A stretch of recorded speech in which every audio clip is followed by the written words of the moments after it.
Hey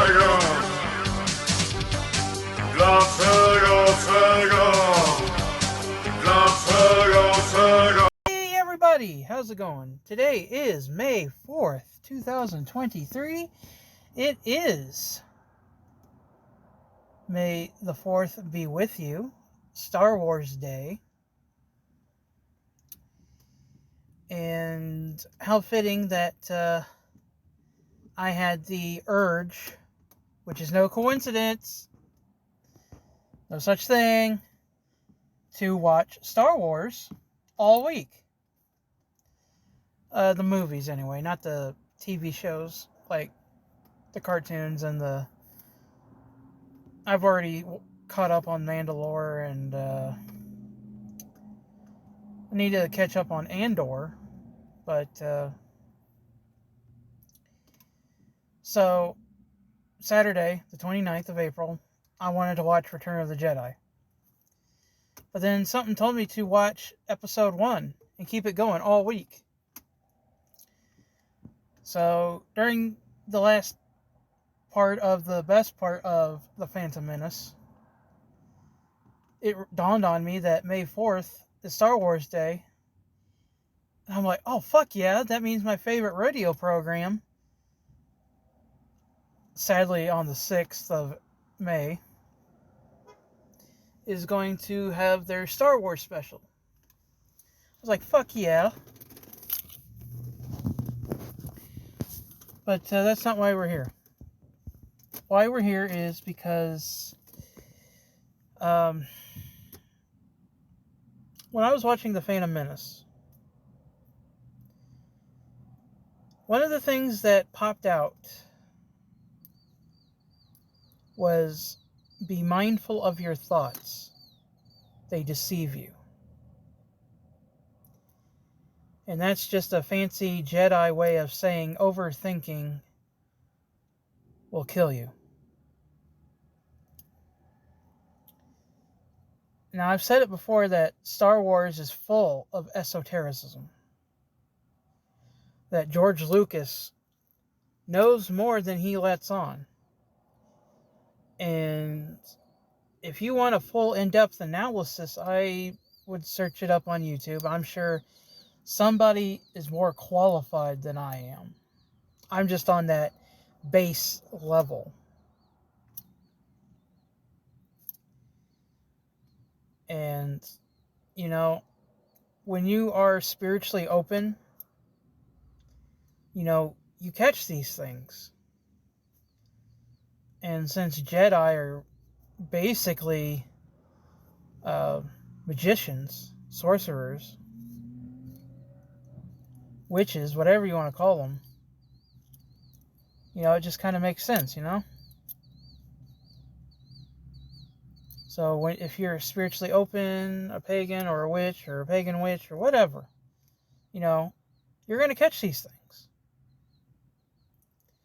When, you know, most of my friends who are mundane and profane don't get past the lightsabers, Rey Palpatine bad, she woman bad, women bad. I hate to say it, that most of my guy friends that like Star Wars are incels. They hate women. And that's sad. They don't like a woman hero. They have no problem with Princess Leia or Ellen Ripley from Aliens. But Rey Palpatine, big problem.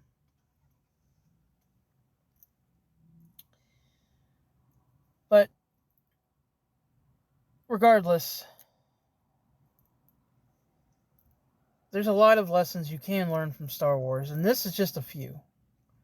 Now, obviously, this is based on the original trilogy, or episodes 4 through 6.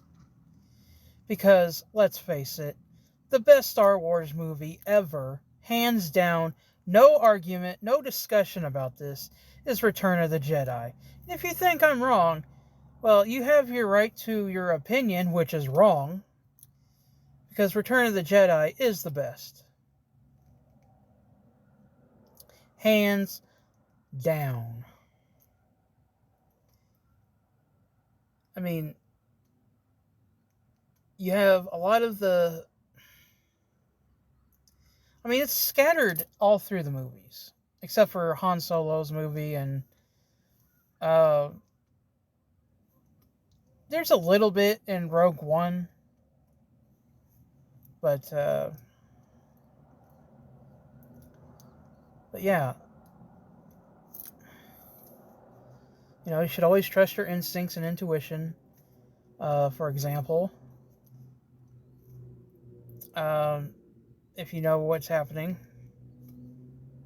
before the videos got deleted, the girl I like's boyfriend I called a scumbag for cheating on her for 2 years since day fucking one. Well, it was revealed to me that he did a hell of a lot worse things than that. And my intuition to not like the guy was correct. Although I don't know why he was being nice to me towards the end. But it doesn't matter. The guy's a piece of shit, and yeah. Plus, I've had numerous times that I should have trusted my instincts to stop.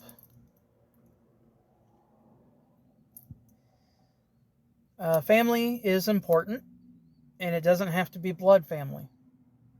Although I am sentimental about blood family, but come 2024, I realized that non-blood family is just as important, if not more important. Because blood family can hurt you.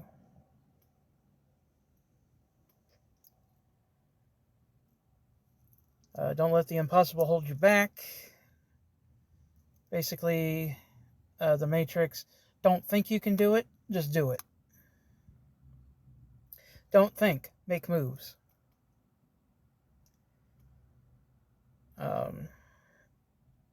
We need a few good people with skills around us.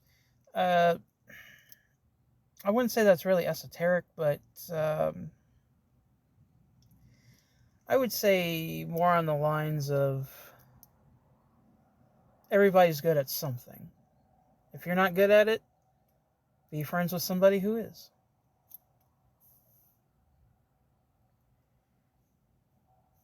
Now here we get into the two big ones on this one. Mastering your emotions is essential to keep you on the right path in life. That's another thing that's been littered throughout the whole series, is your emotions. I am a hypersensitive person, as well as a hyper-emotional person. And to me, I've made some progress in the handling of my emotions because I hate to admit it, I let my emotions rule me. I admit it.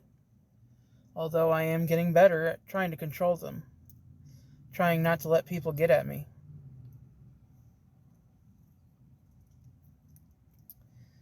If you can master your emotions, you can do anything, really. Don't feed the trolls, as they say, Don't give in. Keep a cool and level-headed head.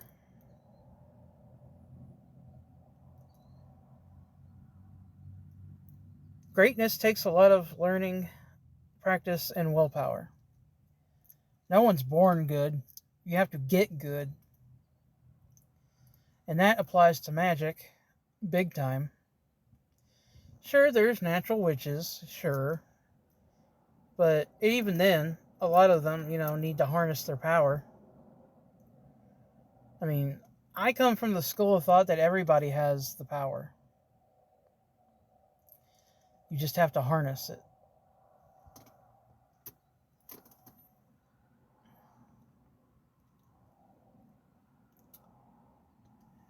And then a little hope goes a long way.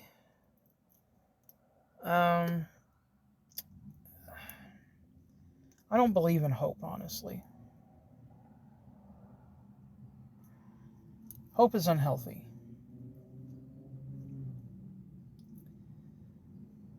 You can put your hope into something, and then when it fails or doesn't happen,